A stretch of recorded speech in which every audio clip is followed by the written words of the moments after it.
Welcome to the first episode of the Local Legends Cycling Podcast. I'm your host, Alex Smith, and joining us today is one of the shining stars of the Springdale Bike Club, a Boy. true local legend with over 4,700 miles logged in the saddle last year, a founding member of the Springdale Bike Club, and undisputed champion of Taco Tuesday rides. Please give a warm welcome to Morgan Lindsay. I guess let's start out at the beginning there. When did you get started in cycling? That's a good question. So I remember it very clearly. Mm My dad was an Air Force enlisted aircraft mechanic, so we traveled all over the place, lived in a lot of different places. hmm. Mm hmm. So my memory is very distinct because I can remember the different places that we lived in. So that would have got me to the times, right? Mm Because I hmm. knew the times and I knew where we lived just by memory. Like, say, if you're born in, say, Springdale, Arkansas, and you live here your whole life, Yeah. where does your memory kick in? It kicks in at some point in time, but will you know the exact age that it kicks in? Yeah, I think like my earliest memories, I remember whenever we lived in Goshen there for a little while, and Hmm. because my dad, he would drive us up and down he'd drive me up. My sisters weren't born yet, Oh, but he'd drive me in a stroller up and down, and we'd pet the cows as we'd go by. oh, wow. So I remember, and then my next memory is like we're living at the house here in Springdale, and then I've been here ever since. Oh, But okay. I get the idea of what you're saying there with the different points in your life. Right, because Yeah. it's distinct by the places that we live. So Mm-hmm. we moved to Japan the first time in southern Japan. It was called Ashia Air Base, which we were there from 1958 to 1960, and it closed in 1960. Mm-hmm. And then the U.S. Air Force turned it back over to the Japanese Self-Defense Force. So I started bike riding when I was 4 years old in Ashia. We lived off base, Okay. and Is that little picture of you in the little cap with the big bike, that bike that's almost too big for you? That you yes, the black and white one. Yeah, Yeah. mhm. Okay, I've So seen that so picture. that's the first bike that I had. It was a single gear freewheel, and it had handbrakes. Oh, So I wow. started off with handbrakes. Yeah. And I remember the exact moment after Dad, I asked Dad to take off my training wheels, and I tried to ride it, but you'd ride a couple, pedal strokes and then you kind of fall over. Mhm. But I can remember the exact moment. It was after supper one evening, and in my mind, something just clicked. It's like, Morgan, if you just get on it and pedal hard and go straight, you'll keep the bike up. Yeah. I remember that exact moment in my mind Wow. as clearly as it happened yesterday. Hmm. So we lived in off base in a Mhm. housing area that had a dirt road that circled the whole housing area. So when I took off, I just started making circles around that whole housing area. Mhm. Probably a circle would be maybe a couple, 300 yards long. Yeah. That's how I got started. Mm, And cool. ever since then, so people ask me when did I start riding. I say, well, four, and they say, no, like for seriously, age four. Yeah. And I've had a bicycle with me every moment of my life since then. Like I tell people, I'm not really sure how that happened. I think I was just on this path for it to happen. Yeah. So every moment in my life, I've had a bicycle within just a hand's reach Nice. throughout my whole life. And Yeah. how many bicycles have you gone through? Okay, so that first one, then my red one, and then I had a Columbia Tourist Mhm. when we moved to Massachusetts, my first geared bike when I was 11 years old, a 3-speed rear hub geared bike. Mhm. And then Japan, the second time, I had two bikes there. That second bike I brought back to the States in 1974. The first bike I bought after I got here, um, when I moved to Fayetteville, was a Schwinn Voyager. So that would be number 6. And then a Cannondale road bike, um, a mountain bike, a Bridgestone mountain bike. Oh gosh, I don't know. So 3 or 4 after that. I kind of lost count in that middle Yeah. part, but quite a few, quite a few Okay, bikes. so about the average. About the average. Yeah, probably maybe 15 total, you Okay. know.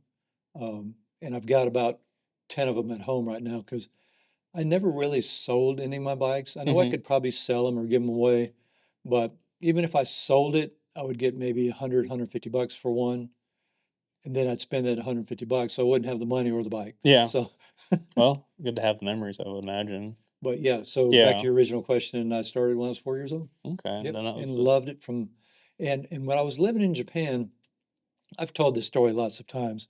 So we lived there from 1958 to 1960, Mm-hmm. which is a little bit after the major reconstruction of Japan. And my memory there, when we eventually moved on base, Mm-hmm. uh, the American government wanted to hire as many Japanese nationals as they could to work on the base, right? So we were friends to the Japanese. They accepted that, and so every morning when I lived on base, I could see the Japanese full-time nationals ride in to their jobs on bicycles. Okay. So at age 4, 5, 6, that was in my mind, right? A country trying to get rebuilt. Cars were a thing, but not everybody could afford one. Mm-hmm. But the typical Japanese would just ride. If they had a destination other than like the base that I lived on, they would ride to the train station and take the train or subway to where they were going and reverse it on the way back. And is their infrastructure pretty as accommodating as it is now? Or because I know like they've got spots on on the train for the bicycle, so you can take the bicycle with you. Right.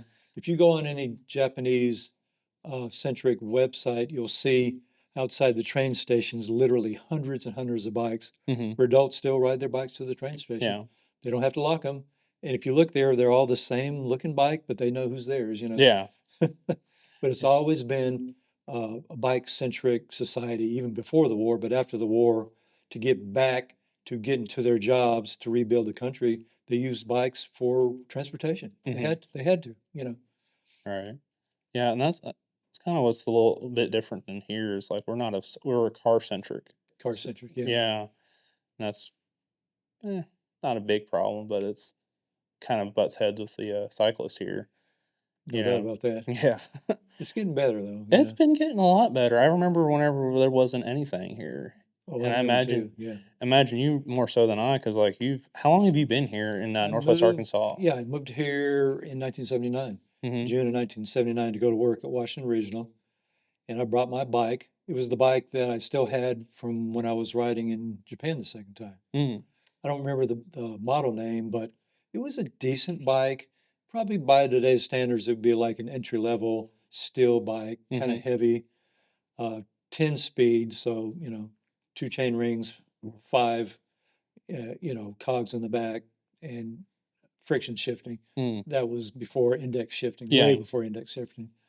But when I got here to Fayetteville, you could ride all over the place, pretty much any time. Yeah, there'd be cars that would occasionally yell at you, but I mean, I could ride to Town on 112 on that bike Mm-hmm. and not have a problem with cars because of the population, Yeah. 1979, you know.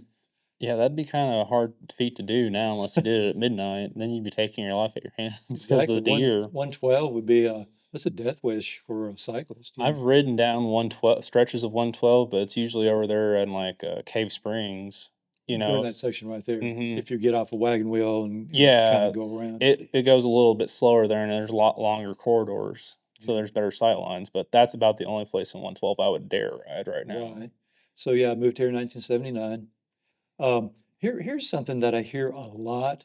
So back then, as cyclists became, uh, more cyclists, more serious cyclists happened Hmm. in this area. You'd be out on the road and they'd yell at you, "Hey, get off the road!" Blah blah blah blah. But there's very few cyclists. But you encounter that, and we still encounter that. Hmm. But now Northwest Arkansas is building all these trails everywhere.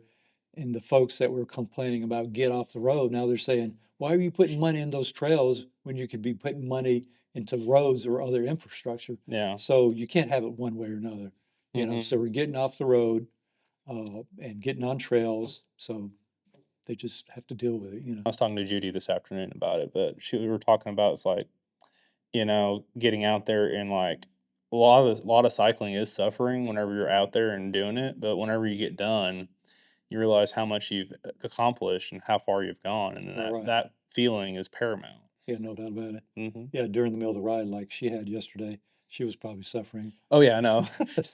She's looking for a gravel bike now, and she sent me one. She's like, "Hey, what would you bid on this?" And I was like, "Well, I'll send you the blue book stats on it." Yeah, I was surprised to see her show up on that 35-pound mountain bike or whatever it weighs. Yeah. I told her right after the ride, I said, Judy, I'm impressed. You should get a reward for the best finisher all day because I think if I would have been riding that same bike in my size, I don't think I could have finished. Mhm. Uh, you Well, your bike probably weighs about it just as much, doesn't it? That e-bike? I wasn't riding my e-bike Oh, I thought yesterday. I thought the, gravel bike that you had was an e-bike as well. Well, it's got a gravel bike frame, but it's Mhm. set up for a road bike. Okay. Yeah, it's got road bike wheels Or and yeah. road bike gearing. Mm, okay. Yeah, so I was on my gravel bike, Oh, okay. and I've And had how's it. that? The bike is nice. Yeah. I've had it about a little bit over 4 years. I ride it on the Greenway quite a bit, Mhm. but recently I put a little bit better gravel tire on Mhm. and got it, aired up and sealant and everything in it.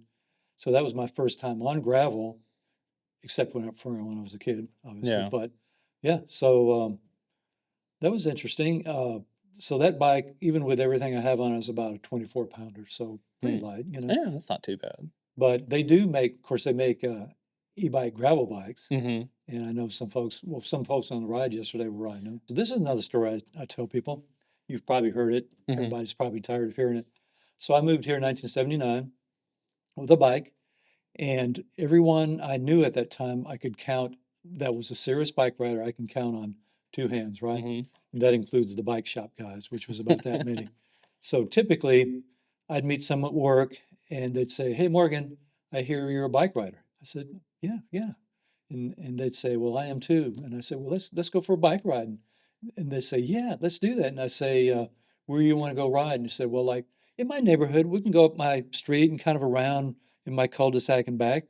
That's what they thought a bike ride was like. Mm. Basically, that was still what they did as kids, Yeah. and that never changed. Mm. Never So got more adventurous. yes, so from those 10 people that I knew that were, I would say, serious bike riders to now, I mean, there's thousands and thousands of bike riders up here now. Mhm. Thousands, I'd and say it's a growing every pretty day. good Yeah. percentage of the population now. Yeah, Yeah. compared to the way it was. Yeah. Yeah, no, even from, like, whenever I was a kid, Uh-huh. I used to ride my bike from, over there off the, east end of town over there by Harps, that little cul-de-sac behind there. Okay. I'd ride it down to the high school over here, and it'd take me about 25, 30 minutes or Oh, so. wow. You did that, huh? Mhm, That and was a two-lane road back then, right? it was a two-lane road. It was right before, they brought Huntsville Street, and it came back over and touched onto, what is that, Emma there? Yeah. Yeah, and then they changed the name of that little, because you remember, if you remember, that there was that little loop that went back around the mountain over there, Right, right. Yeah. and it went up the side of that mountain, but Right. that loop's not there anymore. It cuts back up, and it's, I forget the name of that little section of it because it turns from Huntsville into Butterfield I know Coach. what you're talking about. Yeah, So what years would that have been about? that would have been 2010 to 2011, Okay. or 2000, maybe 2009. Okay. Yeah.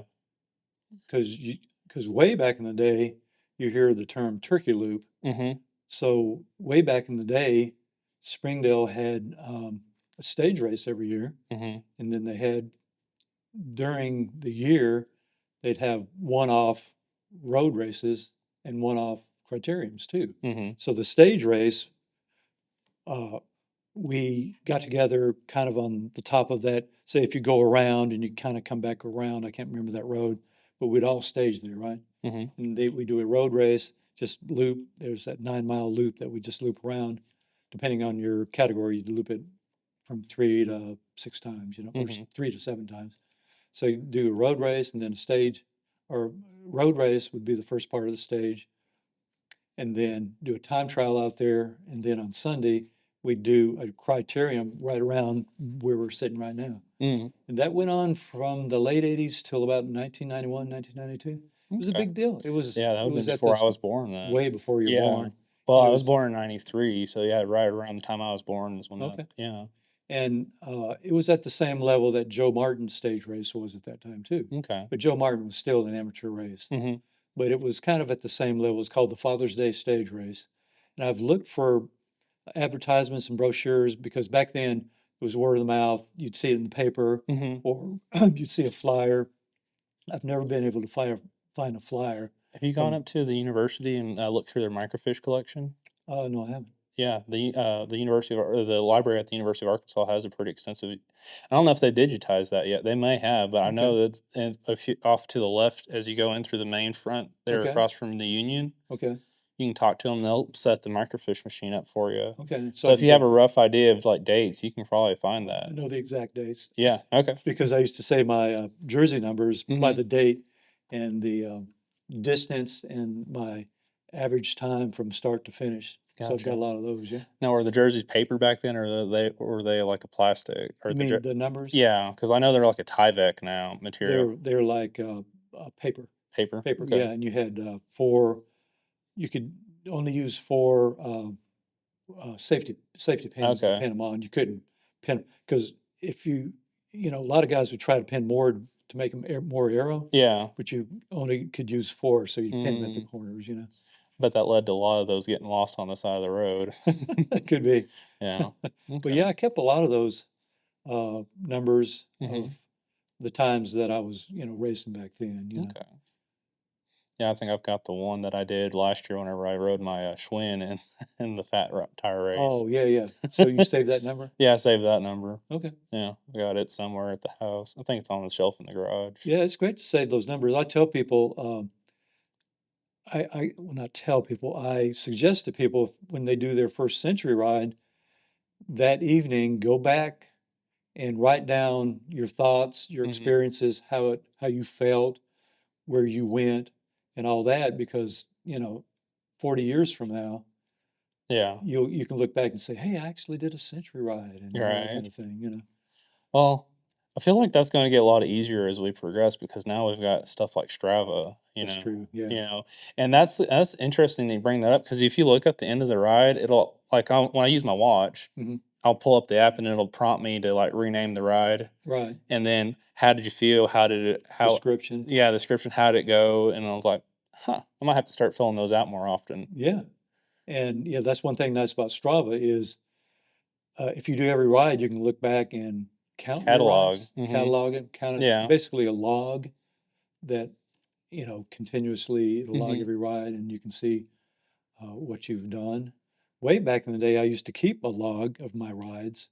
Oh wow. Even when I was a runner, I'd say like Sunday morning, I ran blah, blah, blah, blah, or I did this, and I'd say how I felt. Yeah. A lot of my logs, I think I still have that maybe from way back then, but a lot of times I'd add something like, I really felt tired today, but I did a bike ride anyway. Yeah.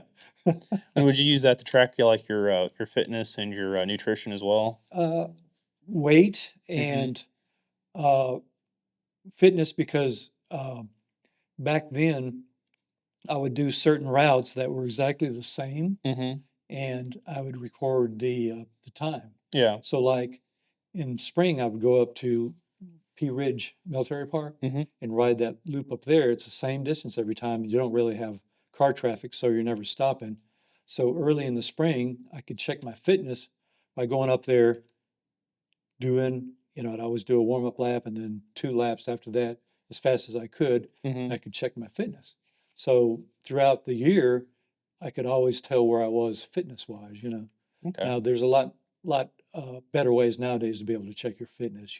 Well, yeah, I mean, that's what Strava's made a whole business out of that, Yeah, but that kind of thing. Yeah. yeah, and same with Rider GPS, but yeah, no, that's interesting because like we have it really easy comparatively now, Yeah. Oh yeah, thinking yeah. about it, it's like, oh yeah, no, it used to be a lot harder because I remember, oh, in like the fourth grade, our PE teacher always like, said, yeah, if you're gonna get running, you need to keep a log and track what you eat and how much you eat and how long you did the activity, and then he showed us the calculation for like body mass index and like Oh counting wow. calories, and he was a fitness which was really ironic because the guy was like he was built like a tank and he had a Yeah. beer gut. Oh wow. And this is what year was that? That would have been right around 2001, And 2002. that was in high school for you? No, that was in like the fourth and fifth Oh grade. wow. Yeah, That much back then, huh? That they yeah, was wanting you to do. yeah. He was I guess he'd been like an Olympian or something back Oh wow. then. I don't remember his name, Huh. but we went to a private school there in Fayetteville, the Catholic school. St. Joseph's? Yeah, Okay. yeah. So it Well, was ditto. interesting. Juanita. Yeah. So yeah, no, the reason I used the log back then is that tracking miles. Mhm. Uh, Often I think uh, people ask me, well, how many miles did you used to ride back then? Gosh, I know it's probably quite a bit, Mhm. but I can't give you a number. Yeah. I can't give you a number. I remember my first bike computer I got was, like, in It's one of those 2008. It magnetic was like a things. Cat Eye, Okay, yeah. okay. Mhm. It was a big deal because it was real expensive back then even, it was like Yes. $50. Right. That was a lot back then. Yeah. Yeah, no, in, like, 2008, that would've been a lot of money. So the first one I had like that didn't, it just kept recording or kept counting even when you came to a stop sign. Mhm. So at the end of your ride, you could get the average speed for from start to finish, right? Yeah, And then they came out with one that would stop the timer when you came to a to pause. mhm. That was a big I deal. think mine had, like, a 5-second delay. If, like, Okay. it didn't register another revolution within 5 seconds, it It would would just stop. stop. Yeah. So, it bumped the average up quite a bit. Quite a bit. Yeah. Yeah, I mean, that was a big deal, yeah. And of course, nowadays you got It's all on our phones. a Garmin or whatever or on your phone, Right. So Yeah. No, now it's like well, like I said, we're spoiled now we comparatively. it's nice. It's Mhm. nice, yeah.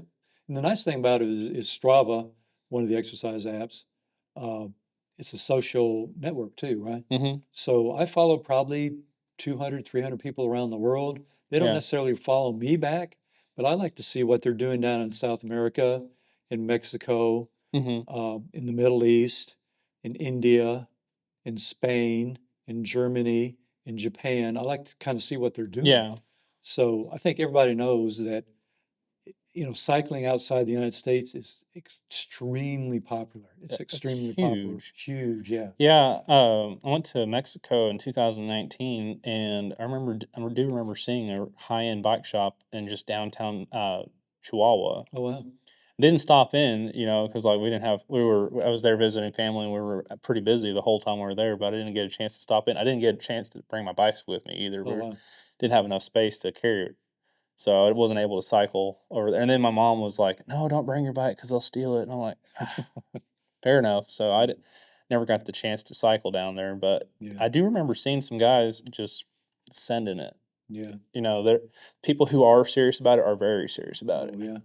And but women too in mhm, foreign countries it's extremely popular, especially in the Far East. yeah, Thailand, Japan for sure.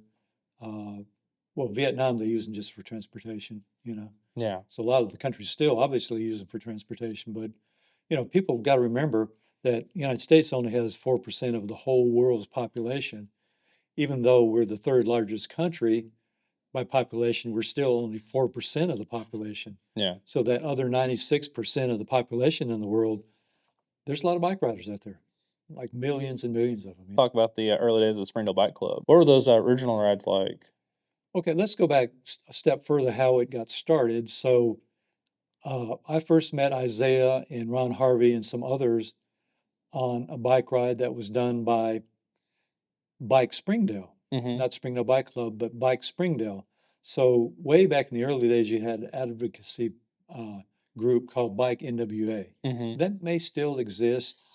I've seen some stuff from them. I don't know. It's been a while though. They kind of merged and became Trailblazers. I think it's Bike NWA, Trailblazers kind of Mhm, merged together. Um, Anyway, it was Bike NWA, and under Bike NWA, you had Bike Fayetteville, Bike Springdale, you might have had Bike Bentonville. And Keith Sams, who occasionally rides with us, started the group Bike Springdale. okay. So that's what we did. That's how our group kind of started, and we'd ride the Greenway. And Bike NWA, wanted Keith to keep a record of who showed up for the rides. Mhm, So in other words, they wanted paperwork done and all that kind of thing, yeah. and kind of how the rides went. So, was that immediately after they finished building the trails? Because I remember the trails Yes, being built, like, around 2015 and yes. whatnot. The first Saturday in May of 2015 was the official opening of the Razorback Greenway Mhm, from Walker Park all the way up to Bella Vista. That would have been 36 miles. Of course, they've changed it around since then. But I think we might celebrate. I'm going to probably want to celebrate because that'd be 10 years 10 years. the first Saturday. Yeah. So Bike Springdale was how we all kind of first met. Well, we did that for quite a while on rides and stuff like that. But Keith wanted to start the group to let everyone know how to navigate the Razorback Greenway. Mhm. Because if you just got on your bike and you thought you were on a trail, okay, this is the Razorback Greenway. At some point in time, there might be a trail going off, you I know, remember there being a bit of a lack of continuity whenever I was riding down in Fayetteville. right. 'Cause, some places would be a part of the official trail, other places would be you're on the road, and then it would pick up again, but you had to know where it picked You up. had nowhere picked up. And some of the cities already had trails, but in the early days, the Razorback Greenway was not really marked. You just had to know it, right? Mhm. So that's what Bike Springdale was set up to do, is let people know how to navigate the Razorback Greenway. Yeah. So Keith at some point um, just decided that not to carry on with Bike Springdale, especially because for him it was paperwork and Yeah, that would keeping up with the people and making sure that no one was hurt. And mhm. if there's any accidents, I think he had to report that. So it was kind of more of a formal thing. So they were trying to collect, metrics and data off of the, trail Exactly, system. exactly, yeah. Yeah. So after he basically said, "Hey, I'm going to back away from this," and so Isaiah, Chris, aka Punisher, um, Ray Hernandez, aka Daredevil, and so they started posting. Isaiah started the Springdale Bike Club Facebook page, Mhm. and then they would just post, "Hey, we're doing a beginner ride, leaving from Shiloh Square, Fat Tire. If you want to join us." Mhm. So we kind of did, thinking it was a beginner ride, and it really was a beginner ride. But more people kind of started showing up, and we started making longer rides. And they were fun rides because exploring the Greenway, a lot of people had never really ridden it from, start to end and back. Mhm. Um, but one, it wasn't a complaint, but it was definitely what people noticed is, okay, we'd do a 30-mile ride and it would take 4 hours because we'd stop at every donut place, Yeah. every coffee shop, any place to get a snack, and sometimes we'd stop for lunch. And so by the time we left, say at 9 o'clock, we might be one or two before we got back and we'd ridden 30 miles. Mm. So it wasn't so much a complaint, it was just kind of what we did, right? Yeah. So over the years, that kind of changed a little bit, but that's kind of always what we've been. So we started that in the spring of 2016, summer of 2016 was when Springdale Bike Club officially, I would say officially started. Okay. And then the Taco Tuesday ride started about November of that year. So Alright. Isaiah, he started the Springdale Bike Club page. It was private at first, but then he made it public. Like to congratulate you on your, recent achievement of 200 Taco Tuesdays. Ooh. So that's what we were talking about Strava. We Mhm. can use it as a way to catalog all our rides. Yeah. If you use Strava for every ride, you'll see it right there Mhm. for years and years and years. So one day last year, one afternoon, I decided to count the number of Taco Tuesday rides. So I went back year by year, week by week by week, Mhm. and it took a couple afternoons. And I think I counted like 156. I thought, oh my gosh, I've done that many? Mhm. I remember obviously the very first ones, and I can remember the recent ones, but all that in the middle, Yeah. that's just like memory, right? You Mhm. just sort of lose all that.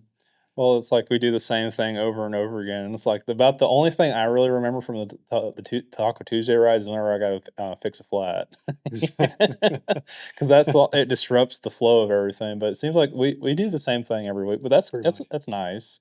But and so that's kind of like life. Like every day in your life, it could be similar to the day before or the day after, except for tragic events and Mhm. extremely pleasant or happy events, right? So you remember those tragic events and you remember the real pleasurable ones. Mhm. All this stuff in the middle, it's kind of like hard to remember. Yeah. But that's just kind of like bike rides. We always remember like when we were on a bike ride and it poured like hell on us.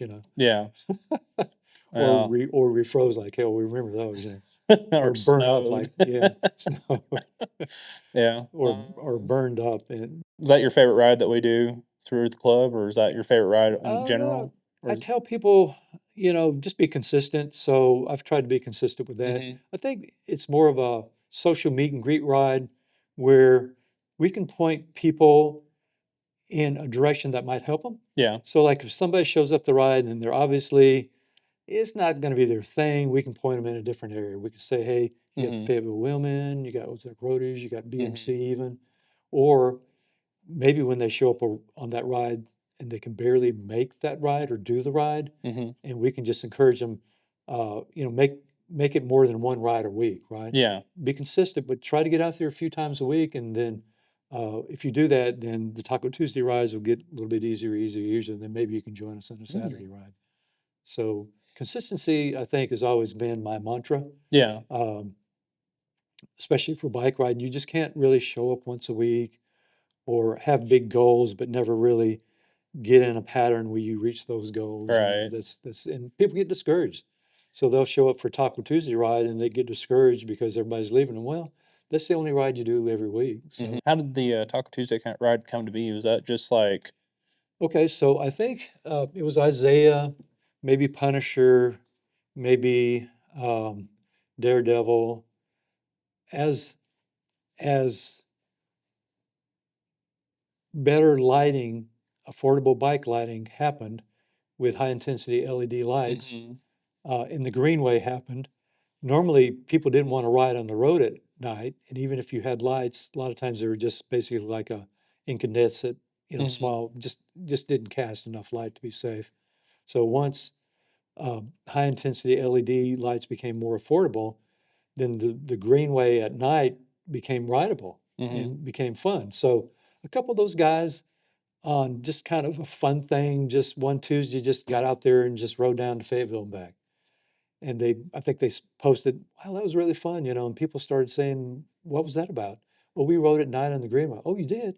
Are you going to do it again? We can. Yeah. And okay, so people started noticing it, and it Mhm. was so much fun. I think the first ones were like when it was starting to get cold, but when it's cold, there's hardly anybody around Yeah. Lake Fayetteville walking or riding. Those first rides were so much fun. We might have had 6, 8, 10 people, something like that, but it was so much fun just to be out on your bike at night, riding on a safe trail, safe Mhm. path. And that's how it started. Now, we didn't call them Taco Tuesday because Mr. Taco Loco wasn't a business at that time. Mhm. We called them Tuesday Night Lights Ride. And I think we started at 6 o'clock and then moved it down to 6:30 and eventually to 7 o'clock. When Mr. Taco Loco opened, that's when we started calling it Taco Tuesday. Mhm. And in the beginning, after the ride, we would go into Mr. Taco Loco and there would be nobody there, maybe a handful of people, hardly anybody. We had that whole place to ourselves. So we basically sat up there on the bar Mhm. and just had the whole place. It was so much fun. We had the whole place. We could get, 99-cent tacos. We could get all the beer right there quickly. Yeah. And then, of course, the word got around that Mr. Taco Loco was doing this. And all of a sudden, well, you know how it is now. Yeah, it's pretty busy It's now. pretty packed, It's hard to get a seat. hard to go to seat. So, when did we start doing the, outside sitting or sitting outside and Was that this past year or the year before? I don't know, because like, it's always been a thing since I've been going there. Okay. Were you riding in 2023? 2023, probably, like, late 2022. Okay. Well, May of, like, 2022, because that's whenever I, departed from Lewis and Clark. So we were already sitting outside then? I feel like we were sitting outside because I remember, we had a big enough group those first couple. Because like, the first ride I went and rode with y'all was probably, like, 30 or 40 people. Okay. It was a It's a big big group, ride, yeah. and Travis was real happy about that because I think we had 2 flats that night. Yeah, uh, every year it changes, and when Travis came along, Brett came along after the pandemic and kind of got the ridership up higher. Mhm. Brett is one to like to uh, post information on Facebook, Mhm. encourage people to come out. So the ridership increased, and then Travis came along, and it increased even more. And then we got Mr. Taco Loco to sponsor us. Mhm. Well, during that same time, for the community, Mr. Taco Loco is very popular on Taco Tuesday night. Yeah. So at some point in time, Travis just, you know what? Let's get tables out here Yeah. because there's no way you can fit 25 or 30 people in a full Mr. Taco Loco Mhm. on a Tuesday night ride. It just wouldn't work. Oh, for sure, for sure. So I guess it started in 2020, maybe late 2022. It's 2 or 3 years now. Yeah. But that works out really good. Yeah, no, it's, works out pretty well. we don't have to worry about seating as much, and then That's you smart know they're too. very accommodating. The city of Springdale has been pretty accommodating with us as well. Right, right. Yeah. And I think for a lot of people, especially me, I've been retired 11 years now. Um, the Taco Tuesday ride is just a way to catch up with friends. Hmm. You'll see people there that you might not see at any other time Yeah. during the week. So it's just like a big social thing.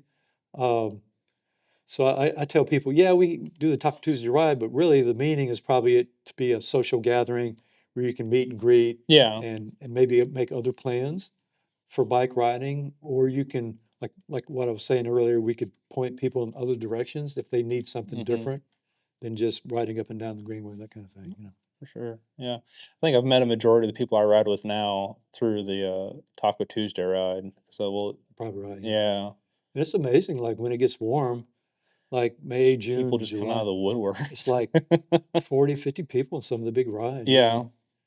Yeah. I remember that last big one we had last year. That was, what was that? I think it was 45 something. Something like that, yeah. Yeah. I think the biggest I've seen is probably like 47, 48. I don't think Something like that, yeah. I don't think I've ever seen it over Quite 50. 50, yeah. Yeah. What's next on the horizon for you as far as cycling goes? Well, of course, everybody knows I did my first gravel ride Hmm. yesterday afternoon, so that was interesting. Are you going to pursue longer and more epic distances? We'll see. We'll see. You know, I think anyone watching this podcast knows that, you know, you have road bike riding, Hmm. road bike racing, you have mountain biking, obviously, Hmm. and then you have folks that ride e-bikes, which that bike is completely different. You have to learn how to deal with that. It's completely different. And of course, you got different types of bikes, and then you got gravel bike riding, which is even completely different. You know, so all those segments are completely different. So Yeah. How'd that stack up? Because like I always told people whenever I was selling bikes is like your Greenway bikes are about 1 to 1 as far as like difficulty per mile, right, and then road riding is like 1.2 to 1, right. and then your gravel riding is about 1.5 times as hard as the Greenway riding, and then mountain biking is like twice as hard, and Oh, you wear yourself out. that's probably good. That's a good example right there. Yeah, Yeah. but did it hold up to that? Yes, and for me, once I started riding my e-bike a lot last year, starting around May, riding it mostly on the Saturday rides, my fitness has gone down, Mm-hmm. but my funness on bike riding has gone up. So Mm. fitness down, funness up. So yesterday, that was a real bike ride. So I definitely could feel my fitness is Mm-hmm. not where it should be, even normally. Yeah. So yeah, so I had to kind of work through my fitness is not good Okay. through a different surface, you know. So I think when I left yesterday, I told everyone that I need to trust myself, I need to trust my bike, and I need to trust my tires when I get on gravel. Mm-hmm. Because normally um, on a road bike, you don't want to hit any kind of gravel, right? Oh yeah. Or any No. kind of rocks. And I kept thinking that same thing. Well, wait a minute, I've got a gravel bike with gravel tires. I can just ride straight down, you know, Mm-hmm. in this, you know. That was the thing whenever I was riding that Freedom 40 ride. Uh-huh. You would see all the road cyclists just like quail. They'd scatter over the road and then just be a little pebble like that. And I'm like, huh. But you know, I'm also riding like 2 inch That's tires. true, yeah. So it's like those things like that don't scare me. But you know, Arkansas's got a lot of good gravel. Then they got some scary gravel too, because like Yeah. there's some spots out there in Goshen where the rocks are about as big as your head. Wow. So you know, So you have to ride through those, huh? well, they're on the shoulder of the road generally, but Oh, did you see that spot where the rocks had slid down in that yesterday? dirt? Yeah, that dirt road on Yeah. around that big curve. Yeah, I remember because I almost hit that. Yeah, I saw that, and Matt Barlow, he was coming just as fast as he could, and I signaled for it. He went around me, and I was like, "Oh, there's Matt." I guess he caught up to us, and he said, Yeah. I think you started there, right? "Well, he started about 20 minutes after we Oh, did." is that what it was? Yeah, and he Okay. caught up because he went to Goshen, Oh. rode that gravel ride, then came over here with Oh, us and wow. rode in Bentonville. So you did 2 gravel rides So, yesterday, huh? well, Charlie was telling me he's looking at the stats from Strava, and Mhm. he said he got like 50 miles yesterday. So he had a pretty Wow. good ride yesterday. So I think gravel bike riding for me will be fine. I need to get my fitness back up and then Hmm. maybe do more entry level gravel rides, kind of like Yeah. yesterday, you know, before I can trust myself because I don't want to fall. You Oh know, no. I Yeah. stopped mountain biking about 20 years ago because I don't want to fall at my age. Mhm. Everybody knows I'm 71. So, yeah, I don't want to fall, break a hip. Don't want to do that or break a shoulder or Mhm. collarbone. So I'll have to get confidence up on the bike and trust the bike, trust the tires. So Yeah. that'll come. You got any good tips for any people starting out, or and the veteran cyclists tips? Um, yes, we've already talked about that. Just be consistent and don't get discouraged. Don't compare yourself with anyone when you're first starting to I see a ride. lot of that, Yeah, and it's hard. It's hard not to do that. it's hard not to do. Yeah, because you want to be up there with the guys in the front, just racing to your heart's content. Right. Don't But get discouraged. The Greenway is open 24/7. If you can squeeze out time sometime by yourself, especially during the day, the Greenway is going to be safe. hmm I know folks tell me that, uh, especially women will tell me that they don't feel safe sometimes in the Greenway, but generally in the day, I think it's going to be as safe as any place anywhere, even if yeah, you're walking on the sidewalk or even in your car. I mean, um, you can get hit in your car. That's not safe, right? So yeah, if you can just, even if you can eke out only 15 or 20 minutes to do maybe 3 or 4 miles, just do it. You got to get consistent and you got to um, get confidence on your bike and you got to get fit. But please do not compare yourself to other people. all right. And don't compare your bike to other people's bikes either. Yeah, no, that's another thing too. But speaking on that consistency thing, I think what really helped me, because I remember doing that, riding to and from like just like real short hops. Hmm.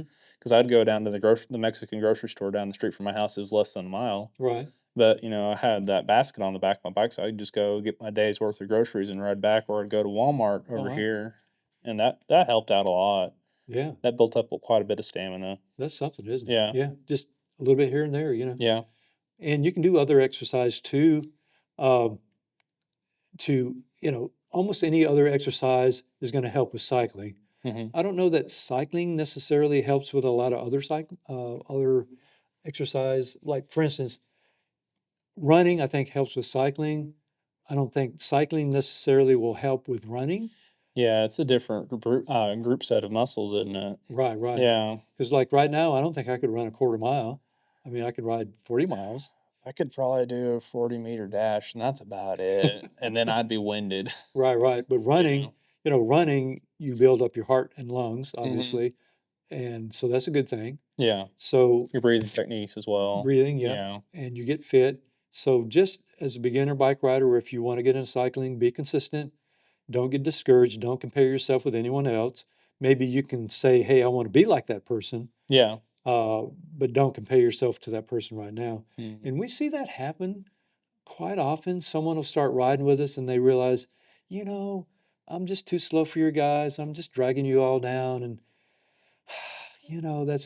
that's hard to hear. Mhm. Well, yeah, it's because you want everybody to be in that, and everybody that comes to feel welcome, and it's hard. Right. It's hard sometimes because I remember, from being an outward observer, whenever we rode the Taco Tuesdays with Lewis and Clark, we'd always catch the guys that were just racing at the front of the pack, and then we'd see the rest of the pack coming through, Right, and we always thought that you guys were just flying down the Greenway, right. but in all reality, it's probably just one or two guys that were, Yeah, I think it's changed a little bit. We try to yeah. stay together at least till we get to Fayetteville. Yeah, Or no, Triangle. that's probably one of the bigger things too, because keeping a pack together all the way through till get the back end there. Mhm. But usually by that time of the night, anyway, it's less crowded. There's less traffic, and then Right. the people it gives the guys who do run back and beat everybody back that they can go and set up the tables for us. Exactly. Yeah. Exactly right. Yeah, yeah. Or if you're a little bit ahead of me, you're up there to push the button, and I don't Oh have to. yeah. Yeah. No, we got nothing like being the guy that gets to push the button. So yeah, yeah, just go at it, be confident, hmm have a goal in mind, and be consistent, and you'll get there. What's your favorite place to ride? You have like a favorite section or segment that you like to Well, do? one reason I get quite a few miles on Strava, obviously I'm retired, so I can hmm ride anytime I want, but I just live a mile from Lake Springdale Trailhead. Mm-hmm. And from my house to that is basically downhill. So I would say most every day I'm going to be riding on the Greenway. The most beautiful section is from like downtown Springdale to Lake Springdale Trailhead. That 3 mile section right there is That is a very pretty the section. And most beautiful. it's one of my favorite places to fish. Oh, down Lake Springdale? Well, no, that creek that runs all the way up and Oh, down there, because clear. there's plenty of spots there that if you have little pools of water to fish in. So you just stop? Yeah, I'll just stop. If you Okay. look at my Strava, it's like I average about 8 miles an hour whenever I'm going fishing, and that's Right. why, because I'll sit and stop. Heck, sometimes I don't even get off the bike. Oh, really? And there's fish down there, huh? You There's just catch and throw them back Yeah, in? just to catch and throw. And it's Yeah. all little small stuff, so Oh, it's okay. nothing, nothing worth writing home about, but they're fun to catch. Of course, Lake Springdale, they stock that. Oh yeah, they have trout there, and I've never caught a trout out of that. Really. Yeah, I need to go and probably I could probably go right now because there's probably still some trout in there. But So while we're talking about it, though, what we mentioned earlier is the Razorback Greenway officially opened the hmm first Saturday of May in 2015. yeah, So that 10 years passed pretty quickly, right? hmm So in the next 2 to 3 years, there's going to be so many new trails built in Fayetteville, Springdale, Bentonville. yeah. I'm really excited for that offshoot that's going to connect Emma all the way to or from the high school to the other high school. Yes, That will be a boon.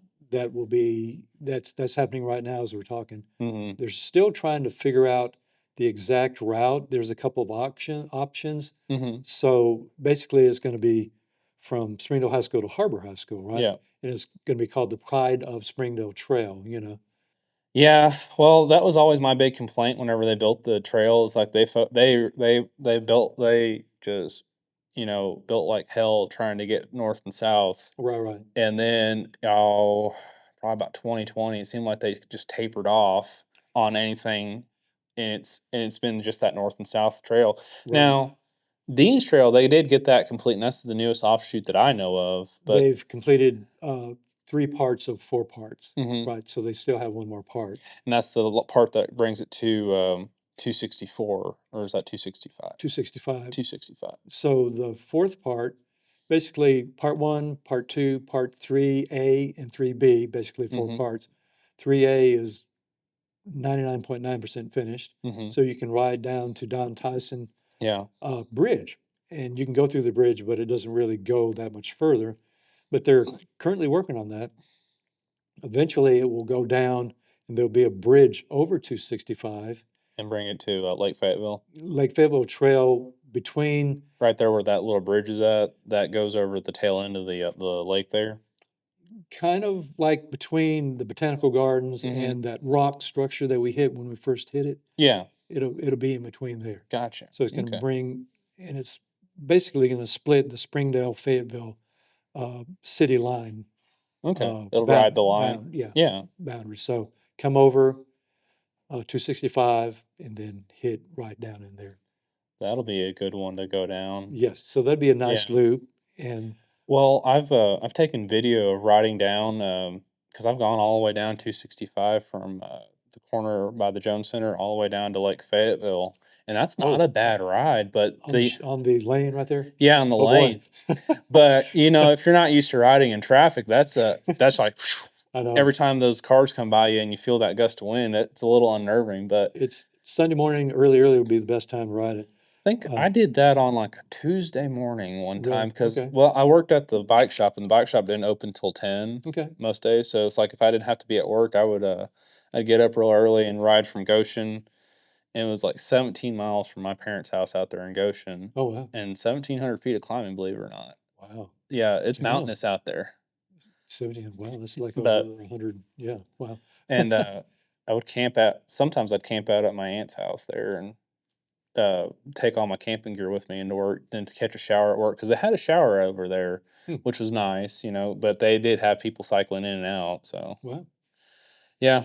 But I do that portion of the trail is kind of underrepresented. Right. Yeah. But it's also not for the faint of heart.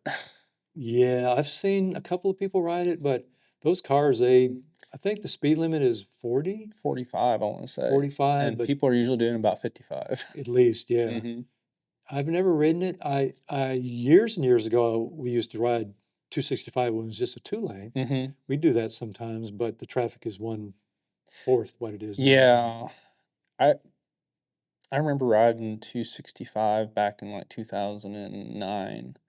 We went to, that private school over there at the, Fayetteville Christian School, Mhm. and we were out for school one day, and they still had school, so I was like, "Oh, I'll go over there and have lunch with those guys," and Oh, wow. I did, and then I rode back, and it didn't seem bad at the time, but I was probably about 14, 15 Okay. whenever I did that. Well, neat. Yeah. So there, that trail will be finished, probably within 2 years. The Pride of Springdale Trail will be finished to get over to the harbor area, Mhm. because ever since the Greenway was built, so the Greenway was built with funds from the Walton Family Mhm. Foundation. They supported that, plus other federal funds and then local city funds. But after the Greenway was finished, it was up to the cities to take care of the trails in their city boundaries. And any additional trails, the city had to figure out how to get money to pay Yeah. for that, you know? And I imagine that's probably that's where we're at right now with everything else, but that's Yeah, why they focused on because that's the longest section between all the cities and connects. It's kind of nice how all the cities are just in a nice little straight line going from north to south here. right. But they were also what was that 540 back in the day? They were built basically alongside 540. Yeah. So, Um, so Springdale, downtown Springdale is the only downtown where the trail actually goes through it. Think about mhm. that. It doesn't go through the downtown Fayetteville, because downtown is actually up Yeah. high. It doesn't go through downtown of Rogers. It Mhm. will eventually, and it doesn't really go down, well, kind of downtown Bentonville a little bit, but Springdale goes straight through downtown Springdale. Yeah. And then that mile 16, was that always a real prominent feature there? Because they made the big sign and everything and the memorial plaque. So originally, the Razorback Greenway started at Walker Park. That was mile Mhm. 0. Yeah. So there was no trail that went all the way down to Mount Kessler, right? Mhm. So Springdale was mile 13. Okay. And so when they added on the trail to Mount Kessler, a couple years after that, they decided to renumber the Razorback Greenway. Mm. So when they renumbered it, that was also about the time that they were uh, redoing Emma and doing some other nice things Yeah. downtown. And they decided, oh, this mile 16, let's put up that big thing. Mm. So that all happened about that same time. Okay. But originally it was mile 13, now it's Yeah. mile 16. Yeah. I remember going down to Walker Park. Have you been down those little sections of trail that are over there by the industrial park? No, I haven't. Yeah.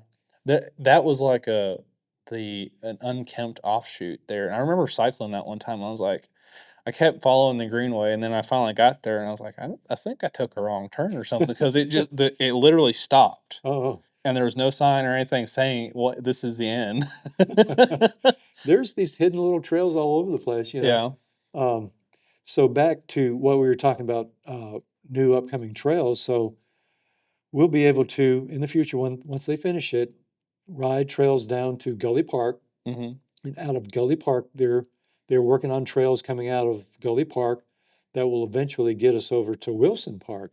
Now, Wilson Park, we pass on the Greenway when we're going uh, to Fayetteville, right? When Hmm. we go up that climb that goes up to Maple. Well, Wilson Park is over to the east. You Yeah. can kind of see it almost. Hmm. So there will be a trail you can get off right there and ride back through Midtown Fayetteville on side pass Hmm. to Gully Park.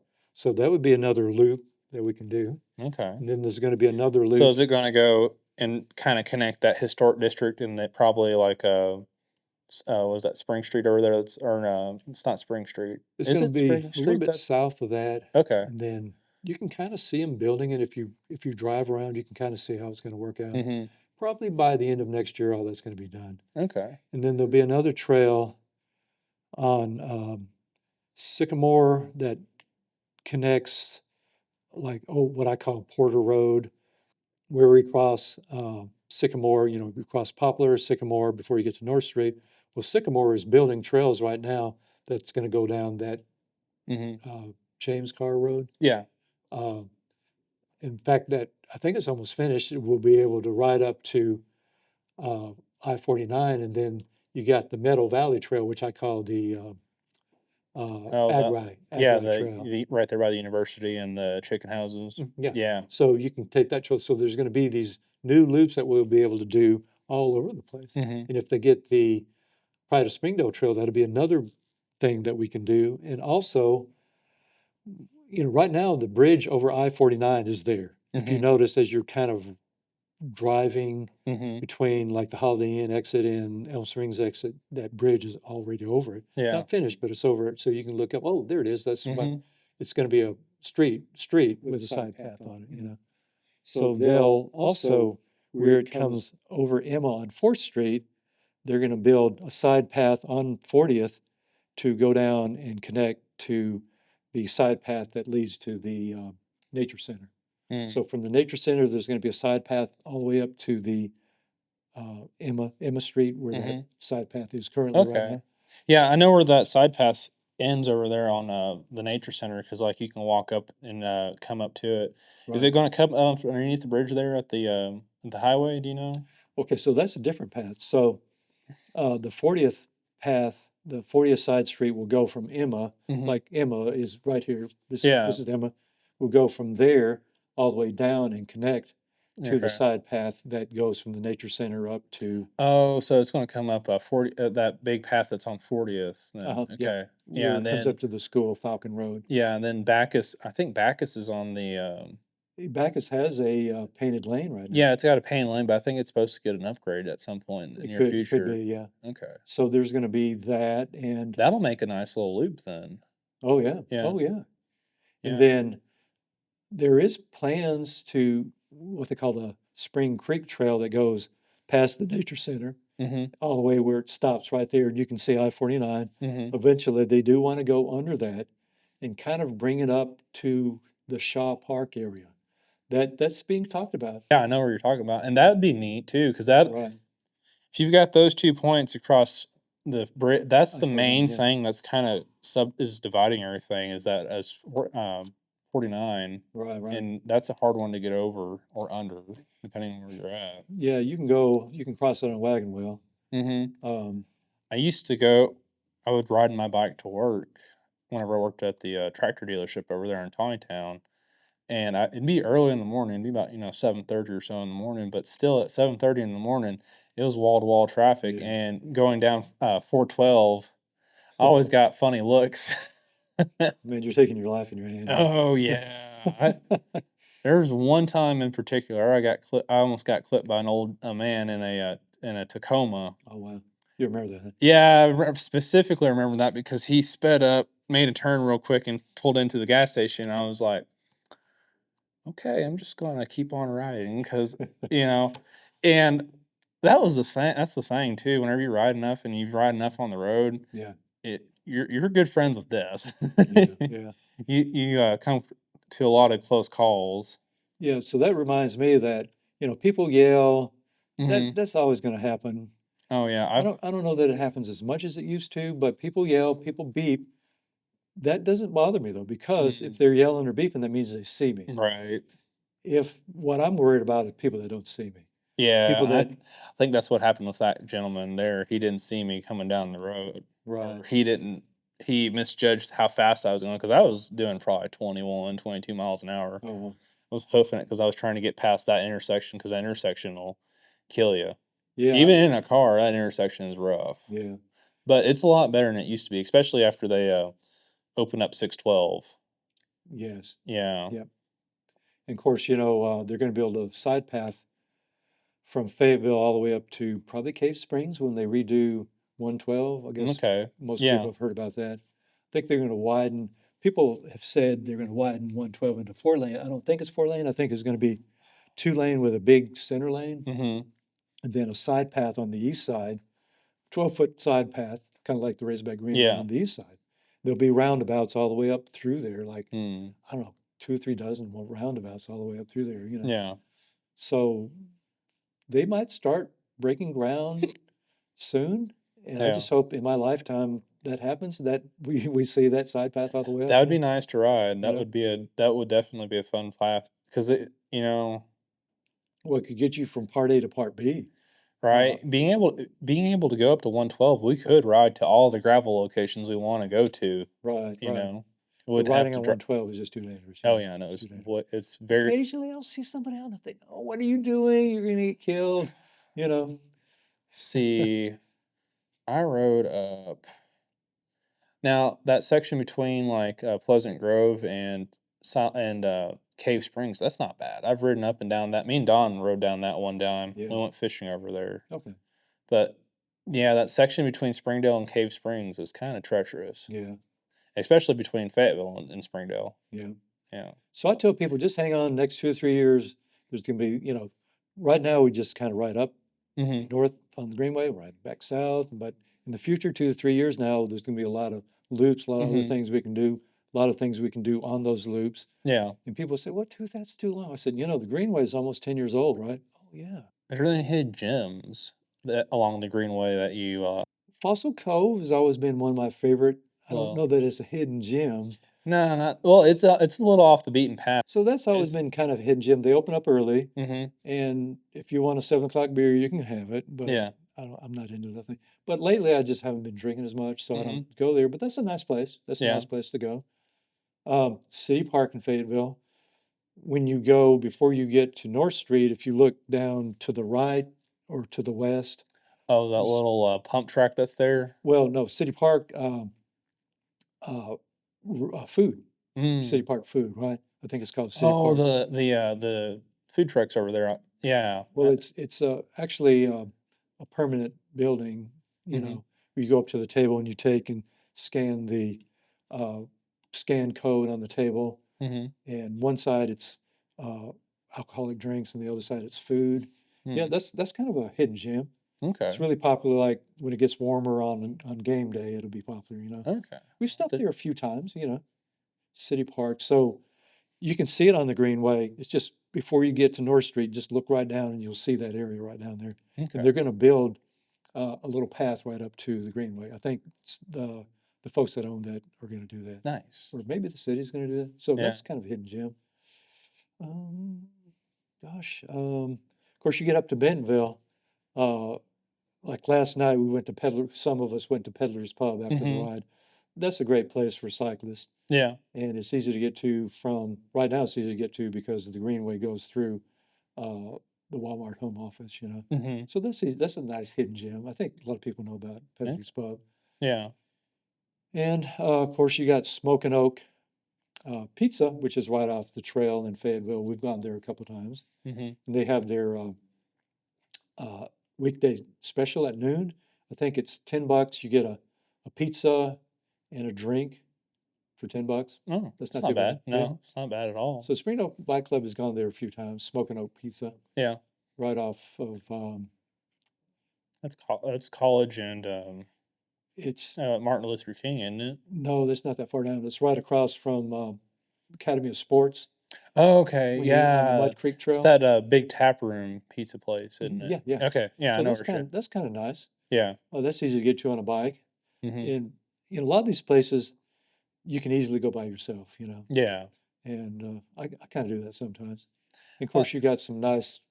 Oh, downtown Springdale's got a lot of really good places now for mm-hmm. food that they welcome cyclists. Of course, they Yeah. do. Yeah. No. We used to go to Taqueria Don Guero's. Then here recently we've been. I remember Taco. Do you remember when Taqueria Don Guero's opened? Because it's been open for a I think long. it's been open before Mr. Taco Loco, maybe, I or about remember the it same. being open whenever I was in high school, Okay, and it was probably open a long time before that. So I don't know yeah. how long it's been there exactly. So used to after Mr. Taco Loco or Taco Tuesday, some of the folks would go over there and get food, Mhm, and we used to usually end up at M Avenue Bar and Tap. mhm. So when Mr. Taco Loco got too busy, we would grab our food to take out, go over to M Avenue Bar and Tap and sit in the cold weather inside. And the owners were fine with us bringing food because Yeah, they don't do food. yeah. Or we'd sit on the back patio. But we kind of changed that. Really, our numbers would be too big to. Yeah, we're a pretty good sized group most nights. And a lot of times in the summertime, that back patio is going to be full anyway. Yeah. But like I say, they would go down there to get tacos, and they go with Mr. Taco Loco, and then we'd all kind of meet in the Mm, beginning. But you got Rain Sushi now, which is good. Kitakara mhm. is a good ramen place, and you got Homegrown, of course. And then is it Magnolia Cafe now that's going to be open next to the Bauhaus? There's Onyx Cafe that's supposed to go in there. Onyx is about Yeah, to open right next to and where Fat they Tire. got named like the second best coffee house in the Whole world, world. whole Yeah, world, yeah. yeah. So #1 in the United States apparently. Hope they keep those #1 prices down though, I don't know. I like their coffee. It was a little. I never made my way whenever they were over there on Township. I never did make my way over there very often. Yeah, they were out in Harbor Meadows area there for a while. Mm, They shut down. yeah, And then of course Fat Tire Springdale's moving. yeah. I guess most folks know about it. If you don't know about it, it's going to be in the old Bank of America building that's just south of when we go on our Taco Tuesday ride. If you cross Meadow, just look right there to the left, Hmm. to the east, and that's the old Bank of America building right behind the Are they Bank of. going to do a? Are they going to do like a little offshoot of the trail for that to accommodate Well, they cyclists, or is kind it? of there is kind of an offshoot right there right now. Yeah, I mean you can easily ride there Yeah, you off the can easily trail. ride there, but there's also that little ATM deal ATM, yeah. that's always full. It seems like there's people there at all times of the day, no matter I what you know. do. They're always backed up right there. Yeah. There's that trail actually goes across there Mhm. down Meadow, and there's a sign that says "Do not block the trail." Mhm. They still Well, do. well, if you want to get off of Meadow, you have to pull in there, Yeah. unless you want your car out. But yeah, so they're remodeling that right now. Originally, they thought they would be open in April, but it's going to be. I talked to Danny the other day, and he said maybe June or July Yeah. at the progress that they're doing. Are they gonna still stay in the building that they're in Yep. till no? Oh, till they move. Yeah. Yes, till Okay. they move. Yeah. So, but the nice thing about it is there'll be plenty of parking. Mm. So now, if you go to uh, Fat Tire on a busy day, busy weekday, you might have to park, well, a few steps away, but now you'll just be able to pull right up to it because there's a lot of parking spaces Yeah. with that old Bank of America. So that's nice. So that's a nice Definitely change. neat. Yeah. So Magnolia, I think they call it Magnolia Cafe, will have a new uh, Mexican restaurant there and some other things, maybe a gift shop, maybe a artsy place. Mhm. And it's going to be right next, just south of Bauhaus, Yeah. where that food truck is, German food truck, and that little tap room back there Mhm. where the uh, mural house is. That is Holcomb right there. So just south, right across the street, is going to be, in fact, it's already open. Oh wow. So yeah, so like you say, those hidden gems, downtown Springdale's got all those hidden gems. Yeah. Odd soul, not hidden, but everybody knows about that. The pizza there. Pizza's good, isn't it? Yeah, the Odd Soul pizza is man, it's hard to beat. It's hard to beat, yeah. I would never thought put honey on a pizza. They do that in the morning? No, that's the sauce, the glaze that's on Oh, it's honey. oh, really? Yeah, and it's like, huh, because they've got those maraschino peppers on there and everything, and Yeah. it's kind of it's tangy and sweet, Oh, and neat. I don't think I've had that one yet. that's their signature pizza. Oh, okay. Yeah, Charlie usually gets that. So Okay. yeah, Yeah, I we have to remember bum a slice off of him next time we ride. one day I remember um, there were 6 of us that went over there after a ride, Hmm. and we all kind of came in at different times, but everybody ordered a pizza. Yeah. So all of a sudden, there's 6 of the pizzas. Well, Marcia came in last and ordered a pizza, and she came over to the table and she said, "You know what? We should have thought about this before everybody ordered a pizza. There was so much food Yeah. for the 6 of us." Yeah. No. That's funny. It's just one of those things. Right. But yeah, plenty of places downtown uh, Bentonville. We don't ride into downtown Rogers unless we get on the rail yard. So that's Yeah, a little that's bit a off. hard one to hit unless you're doing the rail yard loop, but Yeah, that's not a bad loop to ride not a either. bad loop. Yeah, Yeah. There's a little I think pet peeve with the rail yard loops over there where it comes over 71 business, that's a little yeah, it's a little. but Yeah, you're it's crossing busy streets on the rail yeah, you're yard loop. crossing Yeah, a busy street, but it's gotten better over the last several years. yeah, There's yeah. actually they've actually put a wide enough sidewalk through there for the cyclist, Oh, yeah, but used to just ride the road on that, and that was sketchy. But yeah, times they're always changing. yeah. New things all the time. For sure, for sure. So we wouldn't be the local legend cycling podcast if we didn't ask you: Are you a local? Do you hold a local legend title anywhere? I do, Yeah. but I can't tell you what they are. Since I'm riding the Greenway almost every day, Hmm. I've probably got like there's a Fat Tired Fat Tire one, or Fat Lake Fat. Mhm. Um, I might have that one, or probably just the segments between like downtown Springdale and Lake Springdale Trailhead, or up on Silent Grove. I probably have some of those local legends Yeah. because every so often I'll see Melissa Peck got your title local on this. Oh, Yeah. whatever, Yeah. So, I remember, cycling whenever I cycled to Lewis and Clark for work, mhm, I had that one over there on, was that Holcomb?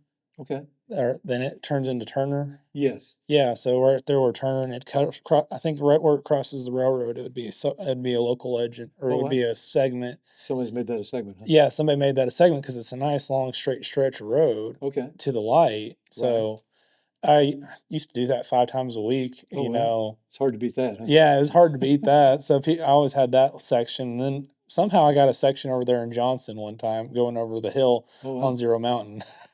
So, like, if that's funny. That's a beefy hill. Yeah. Yeah. So, when you cycle through the Lake Springdale trailhead area, if you look south, that there's a trail that goes up the side of that hill, Mhm. and so I've got probably a legend on that, local legend on that, because I ride that quite a bit, Yeah. all the way up, and then you can get all the way over on, is that Pump Station Road that goes? Mhm. I think that you can kind of do that loop right there. Yeah, that comes out into that little private, well, there's that road that comes in, you can go around, and then there's the private road that goes up to the disc golf place, and then there's that cut. They put a cut through there, Oh, yeah. and I go through that cut through a lot whenever I'm coming back home from Rogers. Oh, okay. Because it shaves off about a half a mile, Oh, and I does it don't really? have to go down to downtown. It shaves off 3 miles if I don't have to go down to downtown because I come up and over, and then it's another mile and a half from, my house to downtown Springdale. Oh, okay. So, So I've probably got a lot of local legends. I don't really think about that too much, but yeah. it's kind of unfair because I can ride. Now, I didn't ride today, but I'll probably do a morning ride tomorrow. Mhm. I don't know if well, probably not because it's going to rain tomorrow. We'll see about tomorrow. Tomorrow's gonna be interesting Kind for of sure. iffy, yeah. Yeah. And then it's going to be kind of iffy this week with the temperatures, but next week it's going to be back in the 60s and 70s again. Mm. And by Yeah. then, by the second week of March, we're kind of getting into spring. I know we can have like cold weather between now and say the end of April, but generally the days are starting to look a lot nicer. Yeah, no, I think all that, tail end of winter here. yeah, That's nice. I'm ready for spring and who summer. isn't? Yeah. Where can people follow you at? On Facebook, Facebook, and then, of course, if they follow me on Facebook, um, I'd have to know you before I accept a friend request. yeah. But if you type in my name, Morgan Lindsay, Mhm. there's going to be Morgan Lindsay's, but when you look at the picture, once you see an old man, that's going to be me. Because if you Yeah. type in Morgan Lindsay, there's going to be some younger women that have the name Morgan Lindsay's. But when you type in Morgan Lindsay on Facebook, the old man picture, that's going Mhm. to be me. Yeah, and then you're Morgan Lindsay on Strava as well, correct? Yes, Morgan Okay. Lindsay on Strava. I follow quite a few people on Strava. Quite a few people follow me. Sometimes well, obviously on Strava, you And can then follow me without me accepting your friend. yeah, and You then can follow you're me. pretty active on the SBC page as well. Yes, Springdale Yeah. Bike Club. Yep, Springdale Bike Club is open to the public. Mhm. Um, I'm an admin, and we can kind of see the number of people that are looking at the post and stuff like that. Yeah. That's kind of nice, and we can kind of see other metrics too. So, Yeah. yeah, people, yeah, go on there. It's like our gravel ride yesterday. I think uh, Caleb thought there maybe be 12, 15. I don't know how many were. Yeah, There was a well, there lot of was them. only 8 people that confirmed. Me and him, and then Judy confirmed at the last minute, so that brought it from, like, 7 to 8, Okay, and then all of a sudden we had, like, 32 people. is that what it was? Did you count them? I wanna say it was, like, closer to 35 because we picked up I swear I've we been, I've picked been, up a couple people I've been on. saying 35. Yeah. Because some people started late, I think. Yeah. Strava's getting to be an interesting social place because, excuse me, I am starting to get followed by people that are not exercise people. Mhm. All of a sudden, I look and so's following me, and I'll look on their Strava record, and they might have one activity, Yeah. and that's it. And I'm thinking, I don't know. And then sometimes I'll get, because you can text someone on Strava. There's a Mhm. little place where you can do that. Hey, how's it going? blah, blah, blah, blah. And Yeah. I'm thinking, I'm blocking you. And I've been Yeah. getting quite a bit of that lately, actually, Mm. So when I moved here in 79, this is another thing I say, there's only one bike shop in all of Northwest Arkansas. A high roller. High Roller Yeah. started in 1972, but during that time, after they started, there was another bike shop right on West Avenue. Mm-hmm. So, so Dixon is going down this way. Yeah. We're going east to west. This is north. If you go down West Street intersects Dixon, right? Mm-hmm. Going down West Street, there's a little brick building right there with a mural that's behind some overgrown shrubs that's got like 3 bike riders on that mural, That used to be a bike shop right there Mm-hmm. years ago. Of course, it shut down Yeah. by the time I came up here, Well, I've bought Gyro, Gyro. Mm-hmm. They have a helmet called the Register. Mm-hmm. It's just one size fits all, Yeah.